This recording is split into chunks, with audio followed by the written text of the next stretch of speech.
ఇప్పుడు నా శిష్యులు నా వాళ్ళు అని కాదు, నా దగ్గరకు వచ్చిన తర్వాత బాగుపడిన వాళ్ళు వాళ్ళందరితోటి అందరికీ ఉపకారం కూడా అట్లాగే చేస్తారు. మంత్రాలయం ఎమ్మెల్యే గారు యాక్చువల్గా ఆయనది వైఎస్ఆర్సీపీ పార్టీ, కానీ నేను ఎమ్మెల్యే అవ్వాలంటారు. ఎట్లా అవుతారు? లేదు కదా అక్కడ. అయినా సరే ఆయనకి ఏం చేయాలో చేసాము. మన దగ్గరకు వచ్చిన తర్వాత వశీకరణ మంత్రం ఒప్పిస్తాము అదృష్టం పెట్టుకోవాలి. ఎక్కడెక్కడి నుంచి ఎక్కడికి వెళ్తారు వాళ్ళు, ఏ రూపాయి ఇంట్లోంచి ఖర్చు పెట్టకల్లా ఎప్పుడు బయట నుంచే సంపద ఇంట్లోకి వస్తే వీళ్ళ ద్వారా అందరూ ఉపకారం పొంది వీళ్ళకి ఎప్పుడు దండం పెట్టి వీళ్ళకే అనుకూలంగా ఉంటారు. ఇప్పుడు మీరు ఉపకారం చేసే పొజిషన్లో ఉంటేనే మీరు రాజకీయాల్లో సక్సెస్ అయినట్టు. మీరే అందరి మీద ఆధారపడుతున్నారు అనుకోమ్మా, మీకు ఎట్లాగా? ఇప్పుడు కూడా స్వార్థం, ఇప్పుడు నాకేం స్వార్థం లేదంటారు. స్వార్థం లేకపోతే ఎట్లా? మీరు ఇండియాకే ఉపకారం చేస్తారు కానీ పాకిస్తాన్కి ఉపకారం చేయరుగా. మరి పాకిస్తాన్ కూడా మనుషులే కదా. మరి స్వార్థం లేదంటే పాకిస్తాన్ కూడా ఉపకారం చేయాలి.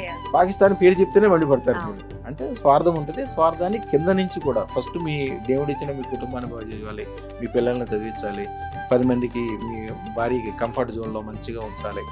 ఎవరైనా మీ దగ్గరకు వచ్చి అడిగితే భోజనం పెట్టి మంచిగా వాడికి ఉపకారం చేసే పొజిషన్లో మీరు ఉండాలి.